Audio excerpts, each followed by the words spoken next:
Assalamualaikum warahmatullahi wabarakatuh. Hai semuanya, kembali lagi bersama aku. Di sini aku akan melanjutkan sebuah cerita yang berjudul Undu Jiwo yang ditulis oleh Kak Restu Wiraatmaja. Seperti biasa ya, untuk teman-teman yang baru bergabung, silahkan dukung channel ini dengan cara klik tombol subscribe, like, dan share. Dan jangan lupa juga, apabila kalian punya pengalaman seputar horor, kalian juga bisa sharing-sharing sama aku melalui email ataupun Instagram yang tertera di video ini. Oke, tidak usah pakai lama, langsung saja kita simak ceritanya.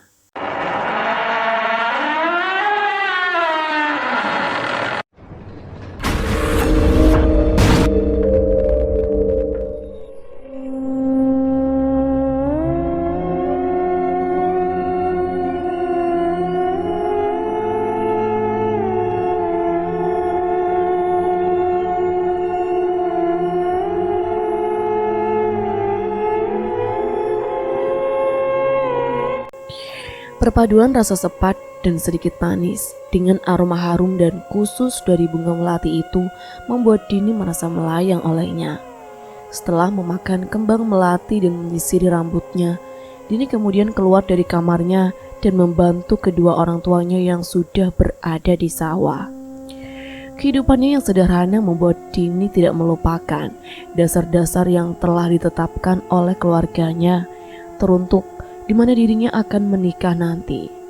Dini diharapkan dapat memegang semua amanah yang telah diberikan oleh keluarganya.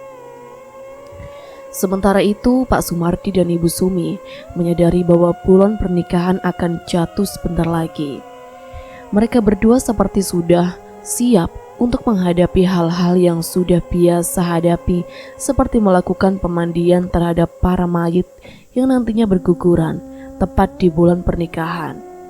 Bu, sebentar lagi akan memasuki bulan pernikahan, bulan yang penuh dengan kematian, jelas Pak Sumardi. Ibu tahu Pak, apakah ini ada kaitannya dengan rumor-rumor yang telah beredar? Pertanyaan dari Ibu Sumi cukup membuat Pak Sumardi terdiam. Mereka berdua bahkan tidak ingin ikut campur terhadap rumor-rumor yang beredar di sekitaran warga terkait penyebab kematian para pengantin yang disebabkan oleh satu hal, yaitu tawaran yang biasa diberikan oleh Bunda Melati kepada para warganya agar cepat menikah.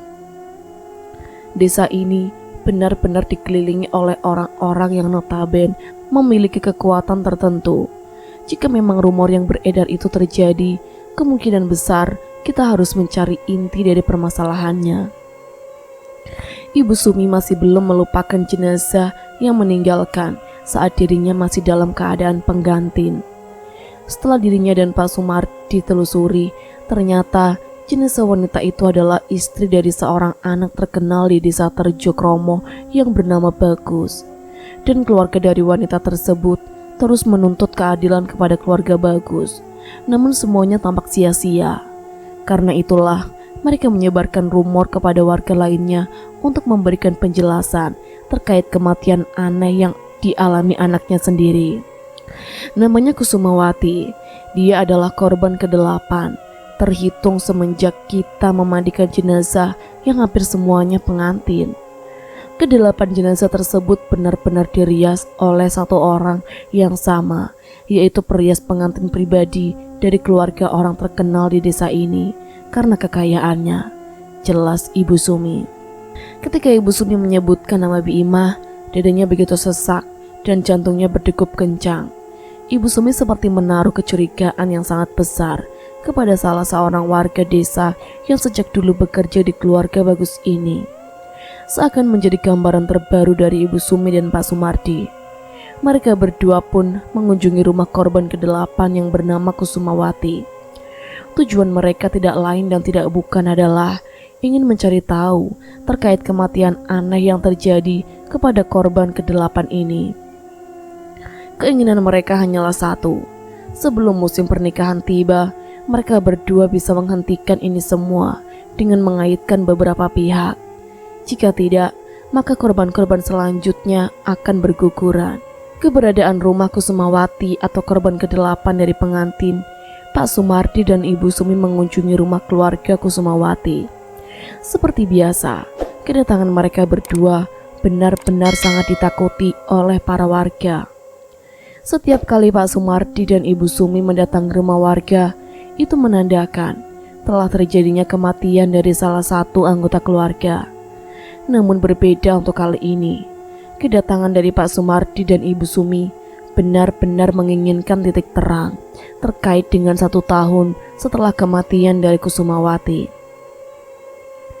Saat mereka tiba di rumah keluarga Kusumawati, seorang pria muda yang diyakini sebagai adik dari almarhumah Kusumawati menyambut kedatangan keduanya. "Pak Sumardi, Ibu Sumi, ada apa ya? Apakah ada kabar dari desa jika salah satu keluarga kami ada yang meninggal dunia?" tanya pria tersebut. Pak Sumardi dan Ibu Sumi hanya tersenyum. Tidak berselang lama, anggota keluarga lainnya juga mulai keluar secara bersamaan. Mereka semua menyambut kedatangan Pak Sumardi dan Ibu Sumi yang tidak seperti biasanya mengunjungi rumah warga, kecuali jika memang ada tugas dari desa untuk memandikan jenazah. "Pak Sumardi, Ibu Sumi, tumben kalian berdua mengunjungi rumah kami. Apa ada sesuatu hal yang memang terjadi kepada keluarga kami?" tanya orang tua Kusumawati. "Tidak Pak, Bu, kami berdua ingin bersilaturahmi saja. Semestinya setelah 1 tahun kita mendapatkan sebuah kasus yang aneh dalam sejarah pemandian jenazah di hidup kami. Kami ingin menanyakan banyak hal. Sebelumnya, pria muda ini bernama siapa?" tanya Ibu Sumi. Pria muda yang diyakini sebagai adik dari almarhumah Kusumawati pun terkejut saat dirinya menjadi pembahasan pertama dalam obrolan yang disajikan oleh Pak Sumardi dan keluarganya. Nama saya Jeka Kusuma, Bu." Ibu Sumi hanya tersenyum. Dia kemudian kembali menatap ke arah orang tua almarhumah Kusumawati dengan tatapan yang serius, tapi sedikit santai. "Dia bernama Jeka, Bu. Dia anak yang paling bungsu dari keluarga kami. Semenjak kematian Kusumawati, kami berdua benar-benar dalam keadaan yang menderita," jelas orang tua Kusumawati. "Kalau boleh tahu, apakah benar Kusumawati dulunya dipersunting oleh anak dari bos kayu di desa ini?" "Benar, dia adalah anak iblis. Dia keparat dan bajingan di desa ini. Bagus Pramulya Hantoro. Dia sengaja menyunting putri kami hanya untuk ambisi orang tuanya." Pak Sumardi dan Ibu Sumi yang mendengar hal tersebut langsung terkejut dengan sumpah serapah yang keluar dari mulut bapak dari Kusumawati. Bahkan dia juga telah menyimpulkan bahwa kematian anaknya hanya dipergunakan untuk keperluan pribadi keluarga bos, keluarga bagus. Ambisi orang tuanya. Pak Sumardi dan Ibu Sumi belum tahu tentang rumor dari para korban pengantin di desa Tejokromo ini. Perias dari keluarganya memiliki ingon-ingon atau peliharaan. Sebenarnya yang dimaksud oleh bapaknya Kusumawati adalah peliharaan yang tidak tampak atau goib. Biasanya orang yang memiliki peliharaan harus siap juga untuk pemberian makan yang bertujuan sebagai salah satu syarat agar peliharaan tersebut tetap terikat dan terkadang dengan kehendak yang diinginkan orang tuanya, yang diinginkan tuannya. Sebelum Kusumawati dipersunting, 7 hari sebelumnya, dia selalu disuruh oleh orang tua bagus ini untuk mengunjungi ke rumah salah satu perias pengantin pribadinya. Lalu Wati, sebutan untuk Kusumawati, diberi 1 kresek hitam berisi kembang melati dan sisir khusus yang hanya boleh digunakan olehnya. Kembang melati dan sisir. Benar, ada yang aneh saat itu. Wati hanya boleh memakannya di kala waktu pagi, siang, dan sore. Dia tidak boleh memakan atau menyisir rambutnya di malam hari. Katanya, nanti jika melanggar pantangan itu, maka demit manten atau demit pengantin akan mendatanginya. Ibu Sumi mengingat sesuatu. Dirinya dan Pak Sumardi langsung menatap satu sama lain. Sepertinya keduanya mengetahui bentukan dari demit pengantin yang dimaksud oleh bapaknya Wati ini. Di hari ke-6 saat dimana Wati ingin sholat, dirinya mengaku melihat kejadian aneh di kamar mandi. Tatkala ingin mengambil air wudhu, Wati mendapati banyak kembang melati yang berjatuhan di lantai. Lalu dia juga menemukan sisir yang sama di kamar mandi. Akan tetapi, saat dimana dirinya mengambil satu persatu kembang melati yang berada di lantai, tiba-tiba Pak Sumardi dan Ibu Sumi sangat serius mendengarkan cerita sebelum kematian Kusumawati dan penyebab tubuhnya menjadi menekuk seperti orang yang sedang kedinginan. Demit manten itu menghampiri Wati hingga merasuki dan bersemayam di tubuhnya selama pernikahan tiba. Jadi saat pernikahan tiba, yang dinikahinya bukanlah si Wati, melainkan, tanya Ibu Sumi dengan penuh penasaran, ingon-ingon yang dimiliki perias pengantin itu, dan ternyata semuanya atas suruhan dari keluarga Bagus. Secara detail, orang tua dari Kusumawati menjelaskan terkait gejala-gejala yang dialami oleh anaknya sebelum kematian itu tiba. Setiap kejanggalan yang terjadi saat itu, Jeka dan kedua orang tuanya sudah merasakan hal aneh semenjak Wati sering dibawa ke tempat dari salah seorang perias pengantin suruhan dari kedua orang tua Bagus. Kami, keluarga Kusumawati, sebenarnya sudah menaruh rasa curiga semenjak Wati sering memakan melati di tiap pagi, siang dan sore. Pasalnya, setiap kali kami menghidangkan makanan, dia selalu menolak dan memaki-maki kami dengan perkataan yang menyakitkan. Terlihat dengan jelas raut wajah keseriusan yang ditampakkan oleh kedua orang tua Wati dan juga Jeka, adik dari Wati, saat menceritakan kejanggalan-kejanggalan yang menimpa kepada Wati sebelum kematiannya. Mereka menceritakan begitu emosional, sampai-sampai air matanya tidak terasa menetes begitu saja karena tidak ada tanggapan dari keluarga Bagus perihal kematian anaknya itu. Bukan hanya itu saja, mereka juga akhirnya diasingkan semenjak Wati meninggal dunia. Keluarga Bagus tidak memberikan apapun kepada keluarganya dan bahkan tidak pernah lagi menengok ke rumahnya semenjak tragedi memilukan itu terjadi. Pak Sumardi dan Ibu Sumi sangat memahami apa yang dirasakan oleh kedua orang tua Wati dan juga Jeka. Ketidakterimaan yang begitu meledak saat kematian misterius yang menimpa Wati masih menjadi pertanyaan besar. Karena itulah mereka akhirnya mempercayai dengan jelas bahwa hal ini dikarenakan keterkaitan benda-benda yang diberikan perias pengantin itu kepada Wati sebelum kematian menjemputnya. Sama seperti cerita-cerita warga lainnya yang anak perempuannya menjadi korban, mereka semua mengalami hal yang sama seperti Wati. Namun apa daya, mereka semua tidak memiliki kekuatan untuk bisa mengungkapkan kebohongan dan kebengisan dari keluarga Bagus terkait dengan praktik ilmu hitam yang dijalankan oleh keluarga besarnya dengan bantuan dari demit pengantin yang disebut-sebut sebagai sosok pembantu dari proses pesugihan yang dilakukannya. Lantas, apakah ibu dan bapak tahu di mana rumah dari perias pengantin itu? Tanya Pak Sumardi. Keduanya hanya menggeleng-gelengkan kepalanya. Mereka benar-benar tidak mengetahui, bahkan diberitahu oleh orang-orang yang pernah menjadi bagian dari korban keluarga Bagus itu. Keberadaan dari si perias pengantin itu masih menjadi misteri. Tidak ada satupun orang yang mengetahui keberadaannya kecuali hanya keluarga dari Bagus dan orang-orang yang nantinya akan dijadikan tumbal. Kami tidak mengetahui tempatnya. Kalaupun kami tahu, kami sudah membakar jasadnya menjadi abu karena dosa besar yang diperbuatnya, ucap bapak dari Kusumawati ini. Pak Sumardi dan Ibu Kusumawati saling menatap satu sama lain. Sepertinya mereka sudah cukup tahu terkait informasi akan kematian misterius yang terjadi pada setiap para pengantin yang meninggal tepat di hari pernikahannya atau berada di antaranya. Nanti jika ada yang mau menikah, bisa tolong hubungi kami dulu tidak? Tanya Ibu Sumi. Sebentar lagi bulan nikah, Bu. Pasti ada beberapa dari mereka yang memakai jasa perias pengantin itu, jelas orang tua dari Kusumawati. Memang benar, sebentar lagi akan memasuki bulan nikah, bulan di mana orang-orang akan berebut untuk menggunakan jasa perias pengantin tersebut. Biasanya orang-orang yang menggunakan jasa perias pengantin yang dimaksud, mereka mendapatkan keuntungan yang lebih besar.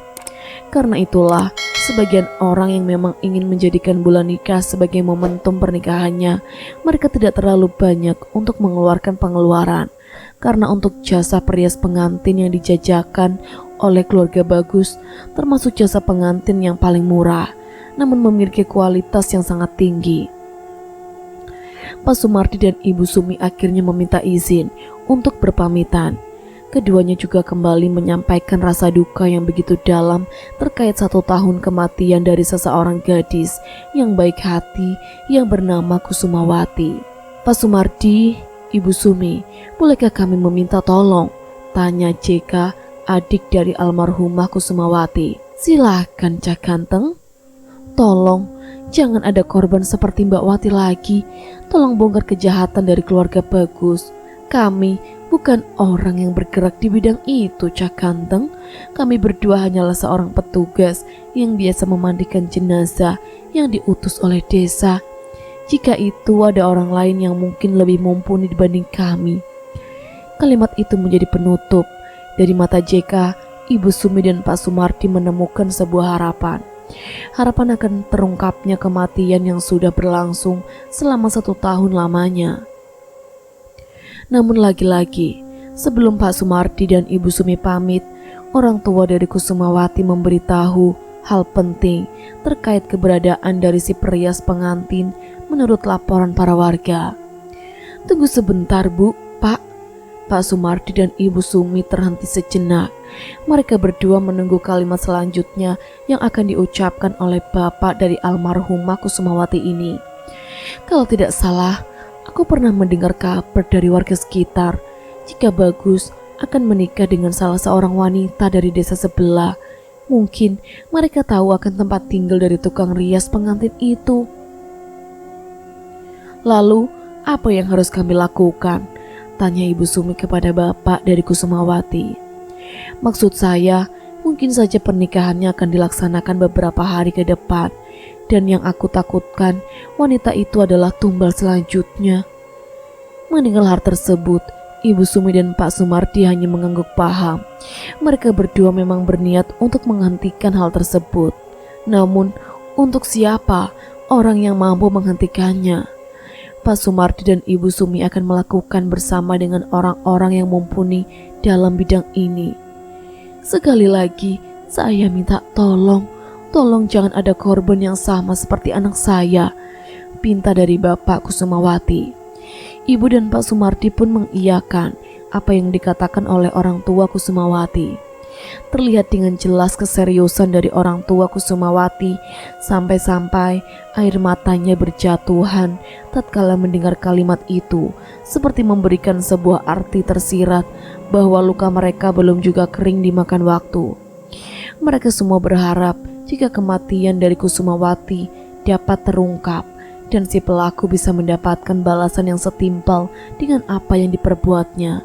Matahari mulai tenggelam. Suasana mendadak menjadi gelap. Orang-orang di desa Tejokromo segera memasuki rumahnya masing-masing.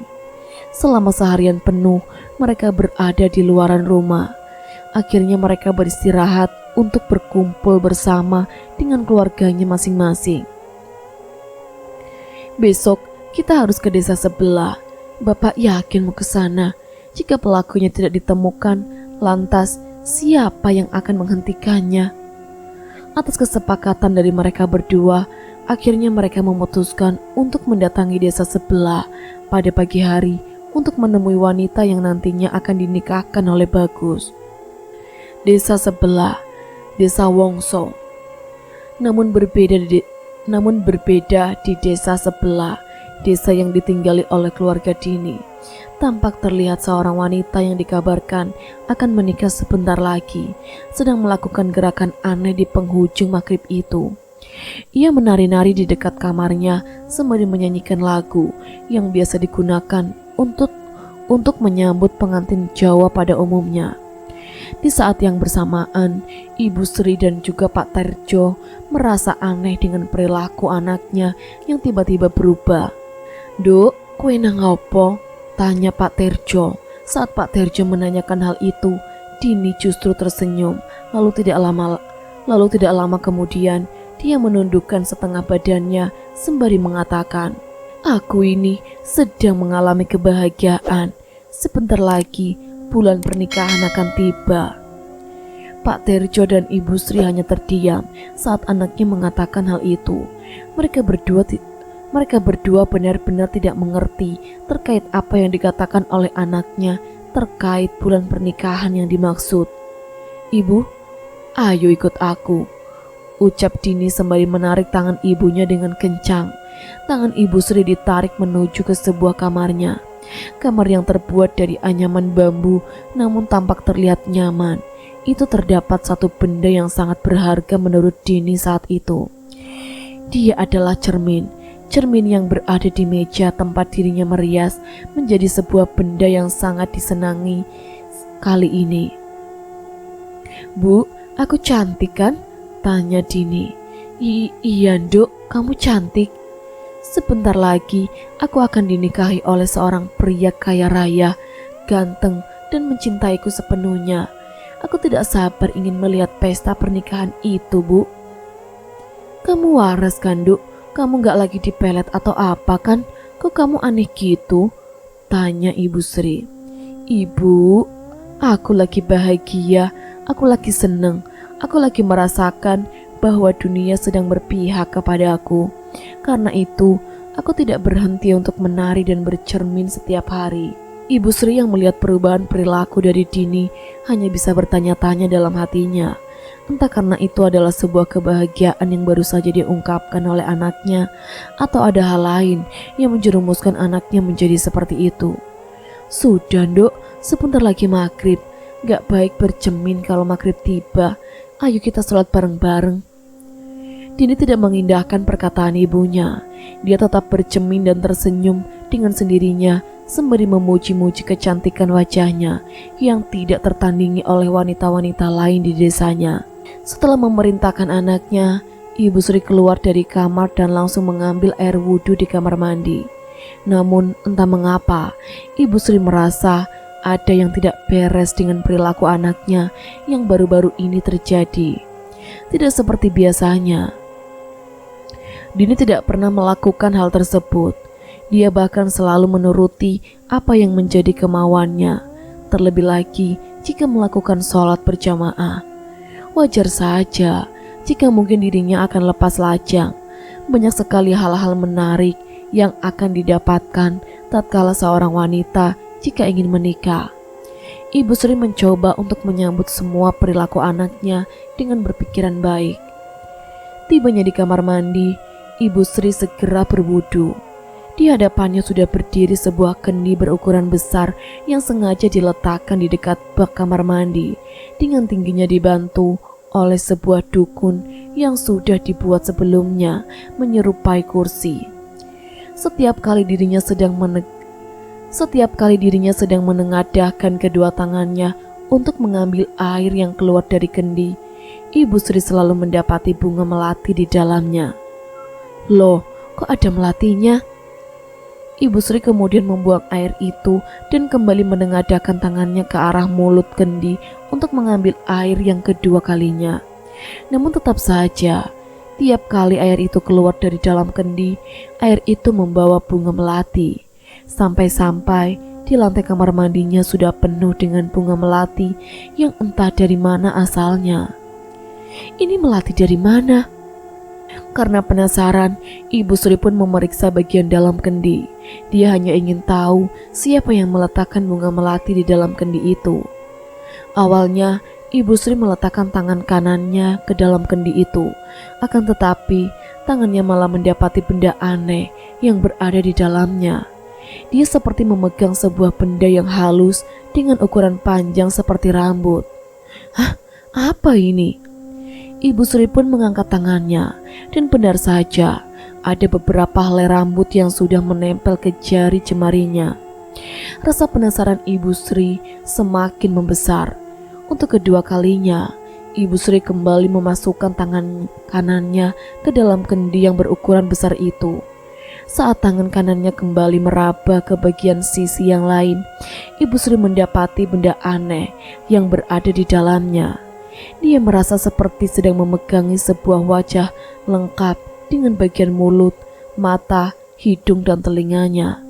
Saat dimana dirinya memegangi bagian mulut, dia benar-benar meyakini jika mulut yang ia pegang dalam keadaan menganga atau terbuka lebar. Hawa merinding langsung menyerang ke seluruh tubuh Ibu Sri. Dia tampak tidak percaya jika di dalam kendinya terdapat kepala manusia. Karena dia tidak percaya, Ibu Sri kembali mengangkat tangannya kembali. Dia sejenak menghela napas sembari memperlihatkan sekitaran kamar mandi. Dirasa sudah siap, Ibu Sri pun kembali memasukkan tangannya lagi ke dalam tinggi dengan kedua kaki yang sudah jinjit untuk memasukkan tangan ke dalamnya. Dan saat tangannya memeriksa ke seluruh bagian kendi, Ibu Sri kembali mendapati hal yang sama.